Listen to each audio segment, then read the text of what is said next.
Tidy रखना काफ़ी मुश्किल काम है, लेकिन आज मैं आप लोगों के साथ कुछ इस तरह की टिप्स एंड ट्रिक्स शेयर करूंगी जिसको फॉलो करके आप हमेशा अपने घर को टाइडी और ऑर्गेनाइज रख सकते हैं। तो चलते हैं वीडियो की तरफ। तो अस्सलाम वालेकुम, कैसे आप सब? उम्मीद है कि आप सब बिल्कुल ठीक होंगे और मैं भी अल्हम्दुलिल्लाह बिल्कुल ठीक फिट फाट।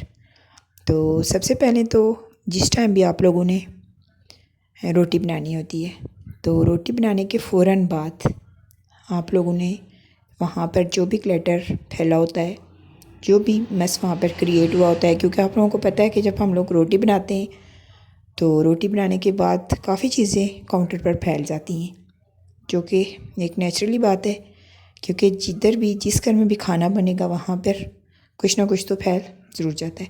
लेकिन आपने उसको एज़ इट इज़ नहीं छोड़ देना।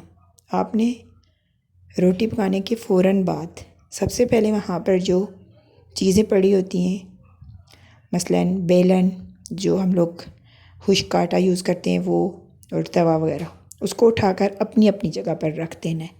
हर चीज़ की आप लोगों ने स्पेसिफ़िक जगह बना लेनी होती है। हर किसी ने बनाई होगी, ज़ाहिर सी बात है। फिर आप लोगों ने उन चीज़ों को उठाकर अपनी जगह पर रख देना है। इससे एक काम तो आप लोगों का ईजी हो गया है, हर चीज़ अपनी जगह पर पहुँच गई। उसके बाद जो खुश्क आटा होता है वो काउंटर पर फैला होता है। जितना भी कुछ कर लो, अगर आप नीचे कोई शीट वगैरह कुछ बिछा लो, वो भी उठाने के बाद नीचे कुछ ना कुछ आटा वगैरह खुश्क गिर ही जाता है।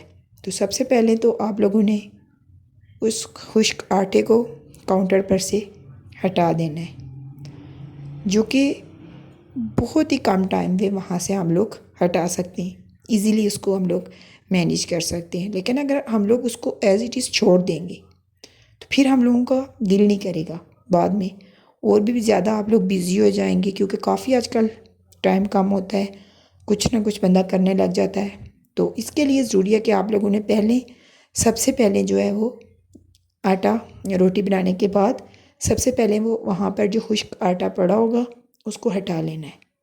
उसको ड्राई वहाँ से उठा लेना है किसी ब्रश की हेल्प से, या कोई भी चीज़ आप लोगों ने और अगर रखी हो तो उसकी हेल्प से आप लोगों ने उसको वहाँ पर से उठा लेना है। जब आप लोग वहाँ से ड्राई आटे को हटा देंगे तो उसके बाद आप लोगों के लिए काउंटर को क्लीन करना बहुत ज़्यादा इजी हो जाएगा। और खुश्क आटे को फेंकना नहीं है, क्योंकि आटे को फेंकना, पता है आप सबको पता होगा, ज़ाहिर सी बात है, बहुत बड़ा गुनाह है। तो हम लोगों ने इसके लिए एक बाउल सा रखा होता है, हम लोग उस बाउल में खुश्क आटे को रख लेते हैं, और जब भी रोटियां वगैरह या कुछ हम लोगों ने बाहर देना होता है तो फिर हम लोग उसमें डाल देते हैं और वो हम लोग दे देते हैं। तो उसके बाद आप लोगों ने जो स्टोव है उसको क्लीन करना होता है। तो खुश्क आटा जब स्टोव पर से हट जाएगा तो उसके बाद जो आप लोग कपड़ा यूज़ करोगे तो वो गंदा नहीं होगा, ज़ाहिर सी बात है, क्योंकि खुश्क आटा वहाँ से पर से हट जाता है। तो उसके बाद फिर इजीली आप लोग किसी भी चीज़ से स्टोव को क्लीन कर सकते हो। तो मैंने सबसे पहले वहाँ पर से कपड़ा एक जो हम लोगों ने रखा हुआ है उसकी हेल्प से मैंने स्टोव पर से जो और आटा वगैरह था उसको हटा दिया, और उसके बाद थोड़ा सा स्क्रॉच जो ब्राइट होता है, स्कॉच ब्राइट की हेल्प से उसको अच्छी तरह से रगड़ कर, जहाँ पर कोई निशान वगैरह ज़िद्दी होते हैं वो नहीं क्लीन होते कपड़े से, तो उसकी हेल्प से मैंने उसको क्लीन कर लिया है। और लास्ट में फिर उसके ऊपर मैंने ड्राई जो क्लॉथ होता है, क्योंकि हम लोगों का स्टोव आप लोगों को नज़र आ रहा है वो इस तरह का है, तो इसके ऊपर जब तक हम लोग ड्राई क्लॉथ नहीं लगाते तो गीले जो चीज़ होती है उसके निशान इस पर रह जाते हैं, तो ये फिर अच्छा नहीं लगता। तो ड्राई कपड़े से साफ़ करने के बाद ये अच्छी तरह से क्लीन हो चुका था।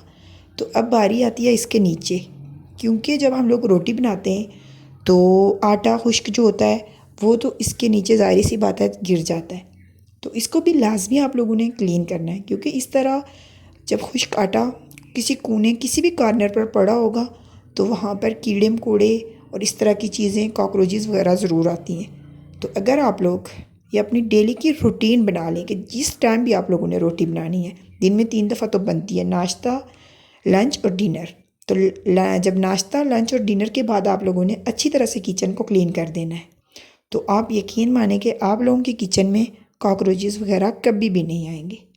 ये बहुत अच्छी टिप है, इसको अगर आप लोग फॉलो करेंगे तो आप लोगों का किचन भी हमेशा ऑर्गेनाइज रहेगा और आप लोगों के किचन में कभी कीड़े मकोड़े कॉकरोचेज़ वगैरह कुछ भी नहीं आएगा।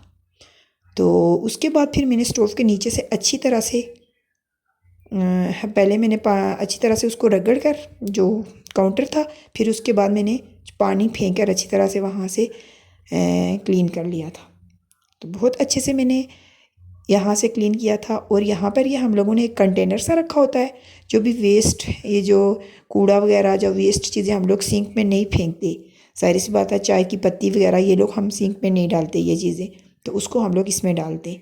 इसके लिए हमने अलग से काउंटर रखा हुआ है। तो उसको हटाकर मैंने अच्छी तरह से क्लीन कर लिया है। और उसके बाद नीचे जब खाना बनता है, रोटी बनती है, तो नीचे तो आटा गिर जाता है, हर किसी के किचन में गिरता होगा। तो उसको आप लोगों ने इस तरह नहीं छोड़ देना, उसको भी आप लोगों ने ब्रश की हेल्प से हेल्पर में डाल के, तो इसको भी आप लोगों ने वेस्ट नहीं करना। इस आटे को भी आपने उसी जगह पर डाल देना है। तो इसके बाद आप लोगों के साथ जो मैं टिप्स शेयर कर रही हूँ वो ये है कि अगर आप लोगों के सिंक में बर्तन खाना खाने के बाद ज़ाहिर सी बात है बर्तन इकट्ठे हो जाते हैं, तो जो भी ये एक्स्ट्रा मतलब कुछ भी है, अगर जो भी वेस्ट फेंकने वाला होता है, तो उसको आप लोगों ने सिंक में नहीं डालना। उसके लिए आप लोगों ने अलग से कंटेनर वगैरह कुछ भी रखना है इस तरह का। अगर डस्टबिन है, छोटी जो मिनी सी डस्टबिन मिलती है वो रख लें, या कंटेनर वगैरह रख दें। तो ये हम लोगों का आइसक्रीम का एक डिब्बा था, तो उसको हम लोगों ने नहीं फेंका, उसके ऊपर मैंने शापर लगाकर, ये हम लोगों ने हमेशा हमारा सिंक के पास पड़ा रहता है। तो जो भी कोई फालतू चीज़ होती है, जिस तरह चाय की पत्ती हो गई, या भी हम लोगों ने चिकन की जो बोटी की हड्डी थी, वो हम लोग सिंक में नहीं डालते, क्योंकि इस तरह ये बंद हो जाता है, इसकी जो नालियाँ वगैरह हैं, तो वो फिर काफ़ी मुश्किल हो जाता है इसको वापस क्लीन करना। तो इसके बाद जो भी बर्तन आप लोगों के गंदे होते हैं, आपने साथ के साथ धो देने, बर्तनों को छोड़ना नहीं है, क्योंकि छोड़ के तो आप लोगों को पता है कि काफ़ी बर्तन जमा हो जाते हैं और फिर उसके बाद दिल नहीं करता। तो लास्ट में आप लोगों ने सिंक को अच्छी तरह से वाश करना है, जिस तरह आप लोग किचन वाश करते हो, काउंटर, तो इसी तरह आप लोग अपनी हैबिट बना लो कि आप लोगों ने सिंक को दिन में 3 मरतबा अच्छी तरह से वाश करना है। तो बहुत ज़्यादा इसकी शाइन आएगी और चमक भी आती है। तो बर्तन मेरे ड्राई हो चुके थे, तो ड्राई होने के बाद फिर इनको मैं बास्केट में रख लूँगी। सॉरी, ड्राई नहीं हुए थे, पानी पहले मैंने बर्तनों को डायरेक्ट हम लोग बास्केट में नहीं डालते, पहले मैं काउंटर पर ही रख लेती हूँ। तो जब वहाँ से उनका पानी निकल जाता है, तो फिर इसको हम लोग बास्केट में डाल देते हैं। और फिर बास्केट में जब ड्राई होते हैं, तो उसके बाद आप लोगों ने बर्तनों को अपनी अपनी जगह पर रखना है। गीले बर्तनों को कभी भी आप लोगों ने कैबिनेट में नहीं डालना, इस तरह कॉकरोचेज़ वगैरह बहुत ज़्यादा आ जाते हैं। तो देख सकते हैं आप लोग मेरी सिंक कितनी शाइन कर रही है। और ये जो बर्तन आप लोगों को बास्केट में नज़र आ रहे हैं, जब ये ड्राई होंगे तो इनको भी मैंने अपनी अपनी जगह पर रख देना है। तो इसके बाद जो मैं टिप आप लोगों के साथ शेयर करने जा रही हूँ, ये भी काफ़ी बहुत ज़्यादा आप लोगों के काम आने वाली टिप है, कि जिस टाइम भी आप लोग सालन बनाते हो, ज़ाहिर सी बात है, तो उसके जो छींटे वो स्टोव के पीछे वाली वाल पर लाजमी जाते हैं। कुछ भी कर लो, जितना भी कर लो, लेकिन उन्हें जाना ही होता है। तो आप लोगों ने इसको छोड़ नहीं देना कि अगर आप लोग डिनर में बना रहे हो या लंच में कि हम लोग सुबह करेंगे, नहीं, ये बिल्कुल गलत बात है।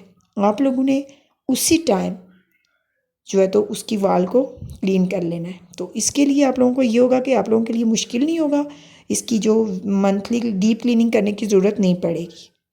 तो इसके बाद मैं आप लोगों के साथ जो टिप शेयर कर रही हूँ वो ये है कि जब भी आप लोगों के घर गेस्ट वगैरह आएँ, या आप लोग ख़ुद कुछ भी खा पी रहे हो, ज़्यादा ज़ाहिर सी बात है चाय इस्तेमाल होती है, आजकल विंटर्स हैं तो सूप इस्तेमाल होती है। तो जब भी आप लोग चाय या सूप वगैरह सर्व कर रहे होते हो, तो आप लोगों ने लाजमी कोस्टर रखने, कोस्टर उस टाइम आप लोग रख के उसके ऊपर आप लोगों ने उन चीज़ों के मग वगैरह या कप जो भी रखना है। तो आप देखना कि आप लोगों को कोई ज़्यादा मेहनत नहीं करनी पड़ेगी, और आप लोगों का जो सेंटर टेबल है वो हमेशा नीट एंड क्लीन रहेगा। और सेंटर टेबल के अलावा जो साइड्स पर टेबल पड़े होते हैं, साइड टेबल, उन पर भी आप लोगों ने एक एक जो है तो वो कोस्टर लाजमी रखना होता है। इससे ये होगा कि आप लोगों को ज़्यादा एफर्ट नहीं करनी पड़ेगी, और आपके सेंटर टेबल और साइड टेबल्स वगैरह हमेशा नीट एंड क्लीन रहेंगे। ये मैं आप लोगों को जस्ट दिखा रही हूँ सिर्फ, कि आप लोग देख सकते हैं कि ये यहाँ पर अगर हमारी चाय पड़ी होती और वो उसको हम लोग इसी तरह ग्लास पर रख लेते, जो उसका ग्लास बना हुआ है तो वो बहुत गंदा होता है। देख सकते हैं आप लोग कि ग्लास बिल्कुल साफ़ है और जो भी इसका गंदगी वगैरह थोड़ी सी भी जो लगी है वो हमारे जो कोस्टर है उसके ऊपर लग गई है और इसको आप लोग इजीली क्लीन कर सकते हैं। तो ये कुछ हैबिट्स हैं जिनको आप लोग फॉलो करके अपने घर को हमेशा नीट एंड क्लीन रख सकते हैं। जिसको भी अपना घर नीट एंड क्लीन रखने की आदत है वो ये है, जो मैंने हैबिट्स बताई हैं उनको ज़रूर फॉलो करना।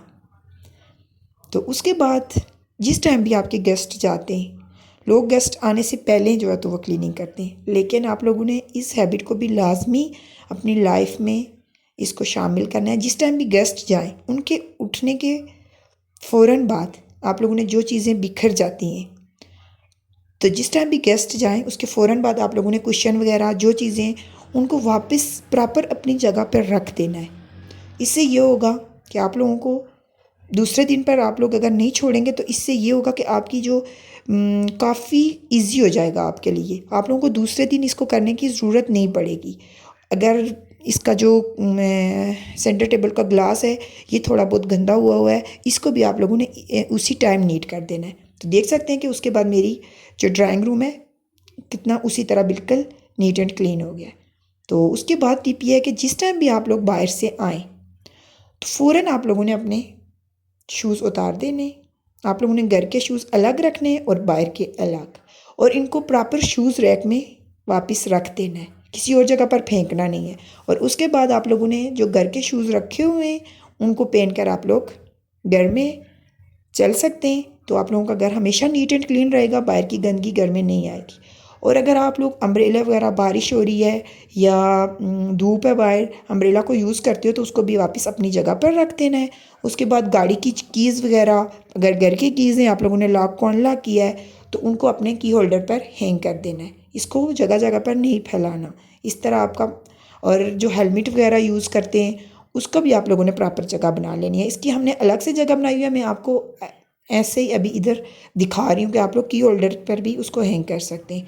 और जो घर में हम लोग आजकल मास्क ज़्यादा यूज़ हो रहे हैं तो मास्क और तस्बीह वगैरह इनकी भी आप लोगों ने स्पेसिफ़िक जगह बना लेनी है और इनको अपनी अपनी जगह पर, हर चीज़ की अगर आप लोगों ने प्रॉपर जगह बना ली है तो फिर आप लोगों की लाइफ बहुत ज़्यादा इजी हो जाएगी और आप लोगों को काम करने में भी मज़ा आएगा। आप लोगों का घर हमेशा ऑर्गेनाइज रहेगा, टाइडी अप रहेगा। तो हम लोग यहाँ पर जो मैं जगह आपको दिखा रही हूँ, हम यहाँ इस जगह पर हमेशा, सॉरी थोड़ी सी जो मिस्टेक हो गई, तो इस जगह पर हम लोग हमेशा अपने मास्क और तस्बीह वगैरह जो भी होता है हम लोगों ने यहाँ पर हैंग करना होता है। और इसके बाद मैं आप लोगों को एक टिप आप लोगों के साथ शेयर कर रही हूँ कि हमेशा अपने ब्रश, जो शूज़ के ब्रश होते हैं और पॉलिश वगैरह, इनके लिए आप लोगों ने एक बास्केट रख लेनी है या कोई भी ऑर्गेनाइज़र वगैरह आप लोगों ने उस शूज़ रैक में ही रख देना है। तो इससे भी आप लोगों की काफ़ी हेल्प मिलेगी। जगह जगह पर आप लोगों की ये चीज़ें नहीं फैली होंगी और यहाँ से ही आप लोग अपने पॉलिश करके शूज़ वगैरह, और इंट्रेंस के पास ही हम लोगों ने अपना शूज़ रैक रखा हुआ है, देख सकते हैं। तो यहाँ से पहन के तो हम लोग चले जाते हैं, तो फिर हमारे लिए मुश्किल नहीं होता, काफ़ी इजी होता है हर चीज़ को मेंटेन रखना। तो अगर आप लोगों को मेरी वीडियोस अच्छी लगती हैं तो प्लीज़ मेरी वीडियोस को लाइक, शेयर और सब्सक्राइब कर दिया करें। और मिलते हैं किसी नए वीडियो में, तब तक के लिए